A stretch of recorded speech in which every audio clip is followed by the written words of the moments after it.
অন্যের জন্য শুভ কামনা করলে এটা ফিরে নিজের দিকে আসে, এটা খেয়াল রাখেন। এটা একটা লাইফ হ্যাকস শেয়ার করতেছি, আজীবন কাজে লাগবে। অন্যের জন্য যেটাই ভালো কামনা করবেন এটা ঘুরে আপনার দিকে আসবে। অনেকে বলে হুজুর ওর জন্য দোয়া করে আমার কি লাভ? নিজের জন্য আল্লাহ আমারে মাফ করে দাও, আল্লাহ আমারে সমৃদ্ধি দাও, আল্লাহ আমার বেতন বাড়াও, আল্লাহ আমার ব্যবসায় বরকত দাও, আল্লাহ আমার ছেলেরা হাফেজ বানাও, আল্লাহ আমার বউ, আল্লাহ আমার মেয়ে, আল্লাহ আমার আমার আমার সব আমার ভালো আপনি চাচ্ছেন নিজের জন্য, অন্যদের জন্যও চান। আল্লাহ আমার সব ভাইদেরকে মাফ করো, আল্লাহ আল্লাহ আমার গোটা মুসলিম উম্মাকে তুমি বরকত দাও, কল্যাণ দাও, নেতৃত্বে আসার তৌফিক দাও, আল্লাহ সবাইকে সুস্বাস্থ্য দাও। এটা ফিরে আপনার দিকে আসবে।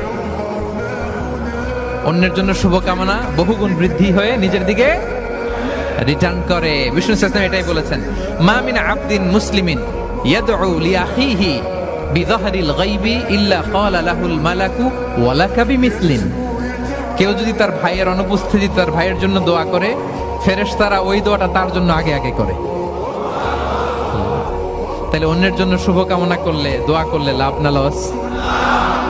ধরেন আমি মোশাররফ ভাইয়ের জন্য দোয়া করলাম যে আল্লাহ মোশাররফ ভাইকে তুমি সুস্থ করে দাও, তখন ফেরেশতারা বলে আল্লাহ যিনি দোয়া করতেছে তার যদি কোনো রোগ বালাই থাকে আগে তারে সুস্থ করে দাও। ধরেন আমি